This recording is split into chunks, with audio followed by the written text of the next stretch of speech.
Arash, I had said on the show yesterday, I can tell you exactly when the last time I sat down in front of the TV and watched a full round of golf. It was exactly 1 year ago Sunday when the Masters was on. And I make that promise to myself every year. I don't care who's in the lead, what the storyline is. That's must-see TV. And it didn't disappoint. If you're a Hollywood screenwriter, I just don't know who's going to play a young Rory McIlroy in Hollywood, but that was an incredible Sunday. And I'm still thinking about it, going over it. Like, it was incredible. Isn't it funny, Maz, that we live in such a fast-moving news cycle, and yet here we are basically 48 hours since that playoff unfolded. And yeah, you're still kind of thinking back to some of those moments from Sunday and saying to yourself, that was surreal. Like, this is the thing about sports. This is why live sports remains undefeated, is because it takes unscripted theater and it turns it into the best kind of drama that money can buy. And every single twist and turn that went on, who is this Ludwig Oberg, a kid out of nowhere? Is this Canadian Corey Connors going to do it? But then ultimately it came down to Rory. And was Rory going to get over the hump? And when he did, when he dropped to his knees, when all those tears came out, the only thing I thought of, Maz, in that moment was, this is just an explosion of relief. The joy came later, but it's at last. It's finally. It actually happened. And it's just all the human emotion you can imagine. It's what makes it all. It's why we watch, right? Yeah. So there was Rory versus the field, Rory versus social media, Rory versus the course, which in itself is a monster. But then to me, the most intriguing thing was Rory, the player, against Rory's brain. And everything, and the meltdowns and the chokes and the past decade, and just him. I figured his biggest demon was going to be himself. And then when he double bogeys the first hole, and I'm like, ooh, this is starting early. But then he got it together, and then DeChambeau started to fail, and he played well. But Arash, be honest, when he chunked that into the water at 13, you must have had a, uh-oh, is this the beginning of the end moment? Well, Maz, I mean, when you watched him clunk that wedge, honestly, can you remember a major champion hitting a worse wedge ever in a major event like that? Let alone the stakes, let alone where it was, et cetera, et cetera. And if you're watching on the stream, you just saw Rory, what should have been a gimme putt on 18, miss it left. And then there's that. So he pulls it together after 13, and then I'm like, if he doesn't make the original putt on 18, I'm like, I don't know if I got to start cheering for the field, because this guy has had all the opportunities to win, but he keeps blowing it. And then he eventually got it. I think this is something that's interesting to remember, because we always, and Maz, I agree with you. Like, it was Rory versus history. It was Rory versus the course. It was Rory versus Rory. It was all those things. And part of what makes golf and tennis, and even to a certain extent pitching and baseball, so great is that we have this impression of it's one human out there on their own having to figure it out. Now, how did Rory pick himself up off the mat after what looked like blowing the Masters again? I thought this was interesting. So his caddy, Rory and Harry, they met when they were 7 years old on a putting green at a golf course in Northern Ireland. And he has been his caddy his entire career. And they jump on the golf cart to take them to start the playoff back at the 18th hole. And Harry looks at his old friend who he's known forever, who he's been through so many battles and wars together with. And Harry says to him, hey man, if at the start of the week you told us we'd be playing in a playoff to win the Masters, we'd take it, right? And Rory at that point is like, it was almost like the deepest exhale of, heck yeah, we take it. We're going to be okay. And then he was able to regroup, had the great tee shot. The approach was just incredible. and he goes on to become the sixth man ever to win the Grand Slam. But I thought that was so amazing that the two guys who have been part of this journey step by step, it took one reminding the other of the moment that was in front of them, not the disappointment that was behind them. And that's why Rory McIlroy is wearing a green jacket today. Couple of things once the tournament and those final shots. Yep. It's already been 25 years since Tiger did it. I'm like, wow, where did that go?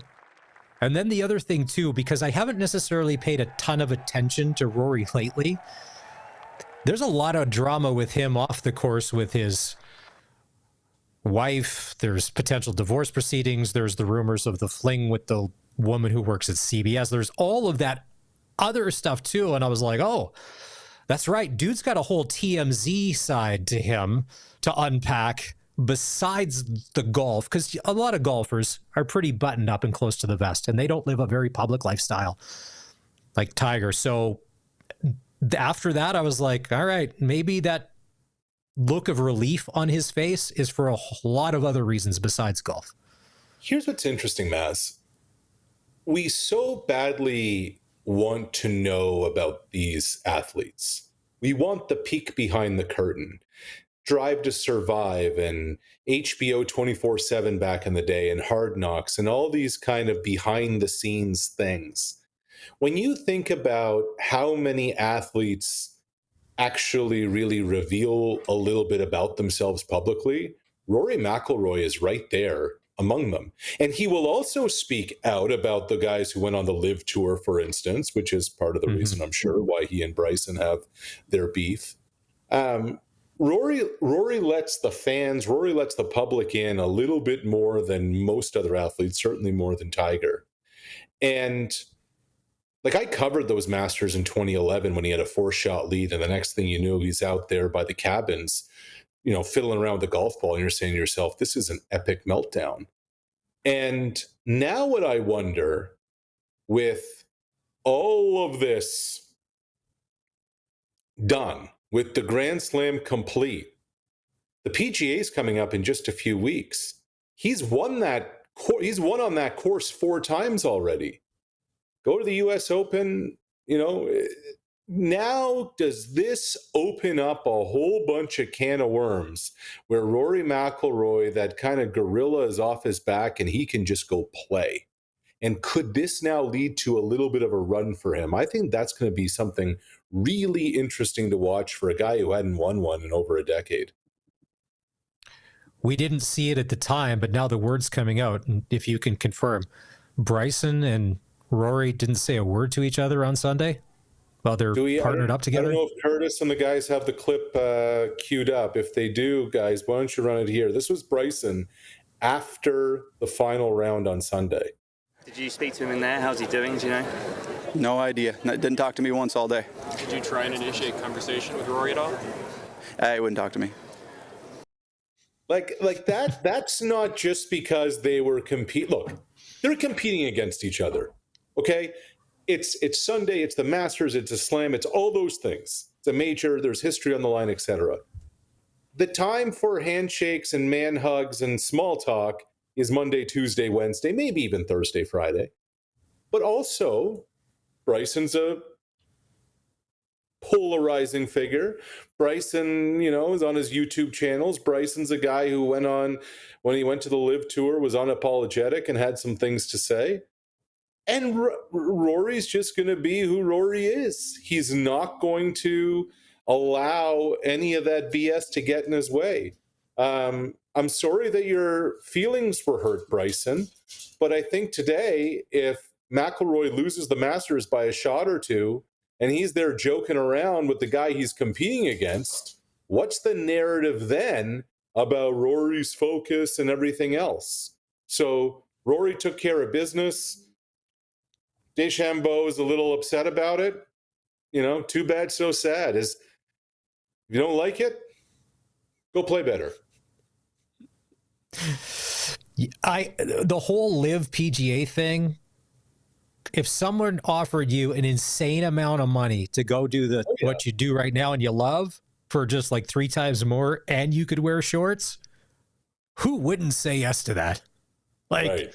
that's nuts. All right. So speaking of hurt feelings, when it came out that Vladimir Guerrero Jr. and the Toronto Blue Jays did not get a deal done before the season started, it looked like the world was falling and everything Blue Jay was going to come crumbling to the ground. Not a lot of smiles in management, not a lot of smiles from the players. When there's a $500 million check in front of you, and if we have this video, we can run this, man, the smiles sure come out and the hurt feelings go away as look at this. Look at him with the pen in hand. There's Vlad Guerrero Jr., $500 million for 14 years. Now, Arash, let's be realistic. Is this good value if he sticks around for at least a decade of this deal? And he wouldn't be there for the last 4. With the way baseball generally seems to work out, would 10 years of this, would you be okay with that? 100%. Because from a business standpoint alone, Maz, Vladimir Guerrero Jr. is going to add more value to your organization than $50 million a year. There is no player since Jose Bautista that will single-handedly sell even close to as many tickets, and as a result of that, merch and concessions and all those kinds of things, than Vladimir Guerrero Jr. You go to the ballpark these days, 3 out of 4 people are wearing a 27 jersey. And you think about what that name represents in this country. Remember, his dad was a legendary Expo. He's in the Hall of Fame. He's in Cooperstown. And I really believe this. If you talk about the Blue Jays right now in Regina, Toronto, my hometown of Truro, Nova Scotia, or the Yukon, if you talk to the most casual of sports fans, they will know the name Vladimir Guerrero Jr. They may not know any other Blue Jay, but they'll know him. He is the most, not just the most identifiable Blue Jay, he is the most identifiable connection to Canadian baseball that there is.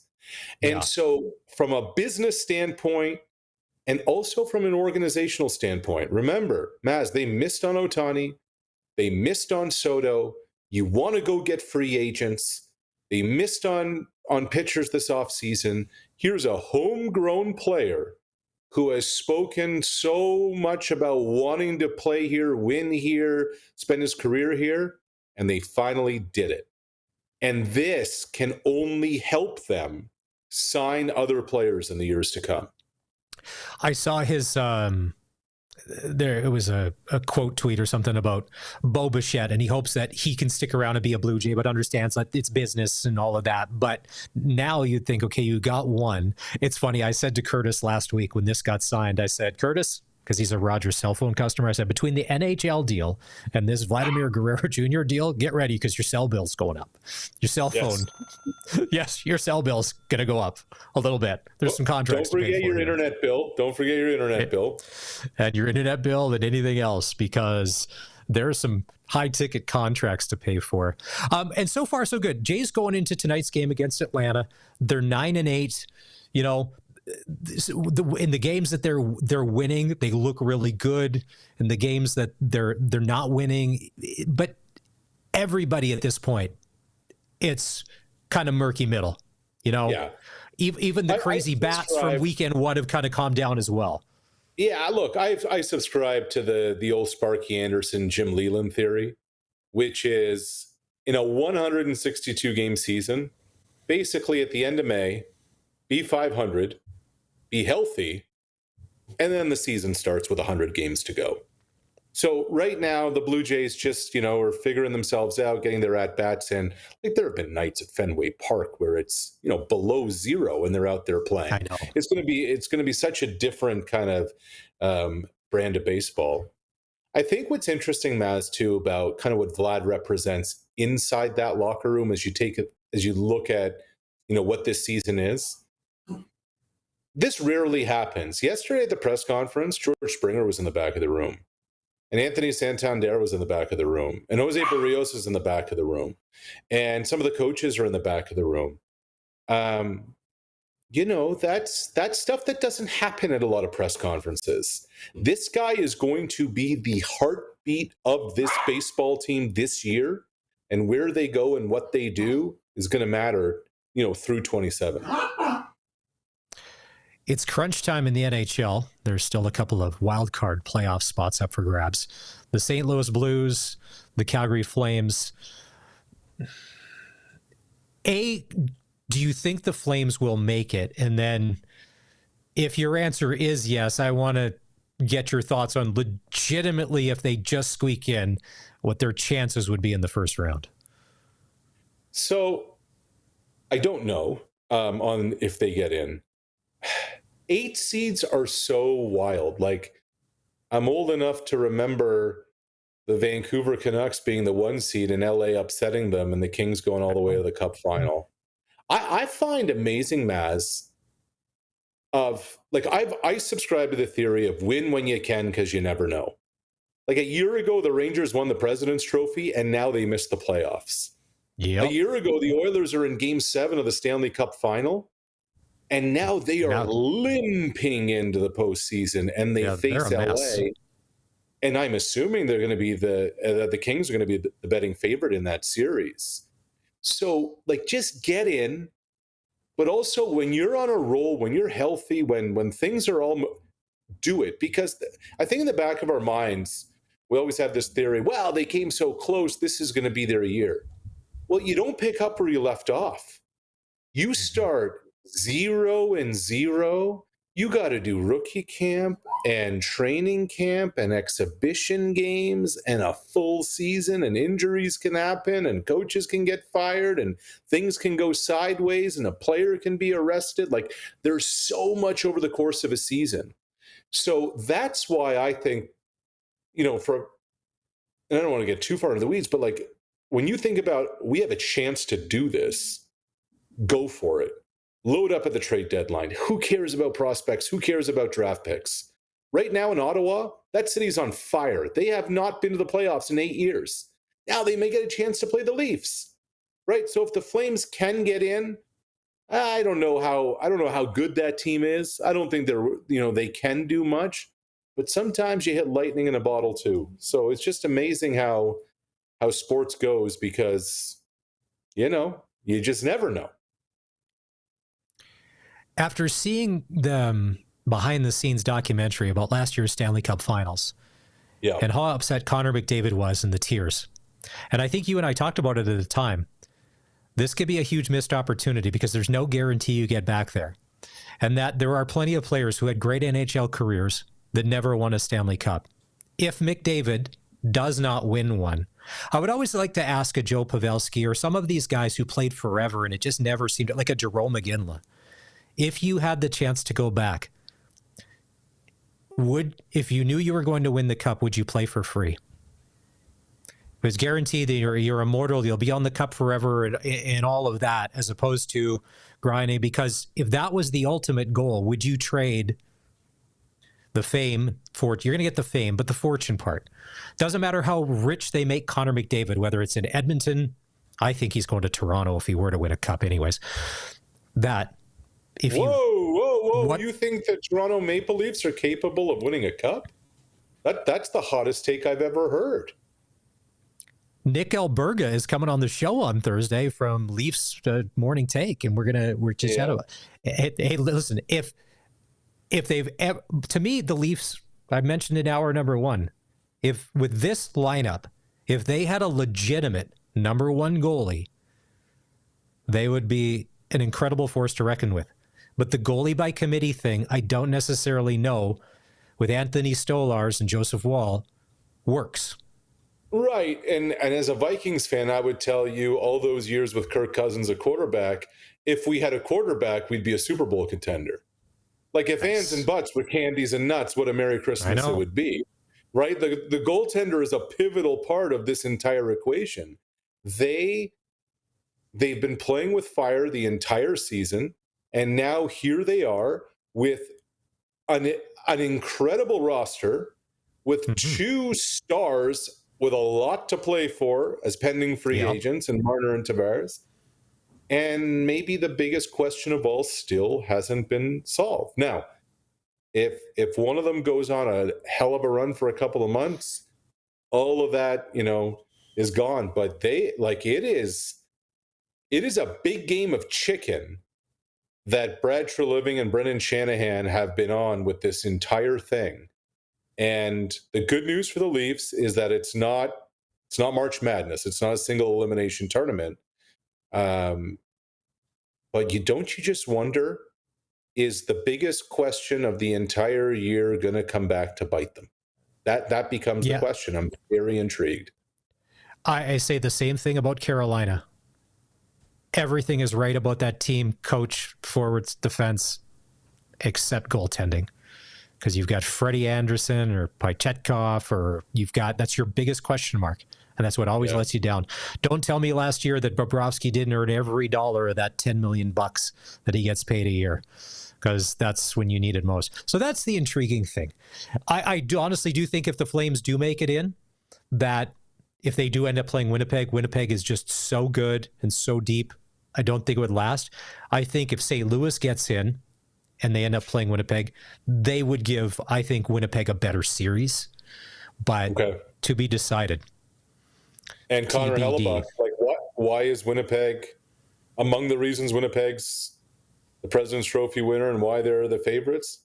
Because Connor Hellebuck might be the best goaltender in the world. No. But now he's got to prove it in the playoffs, the one place where everybody says you've done incredible work, except where it's mattered most. Speaking of erasing some demons, I'm sure there's more than a few nervous Jet fans that hope that this is the year that they can put it all behind them. As always, Arash, we love catching up with you. It's Coast to Coast with Arash Madani for Smart Investing Solutions. Be smart with your money. Call Brian Gawley at Smart Investing Solutions, 546-2533.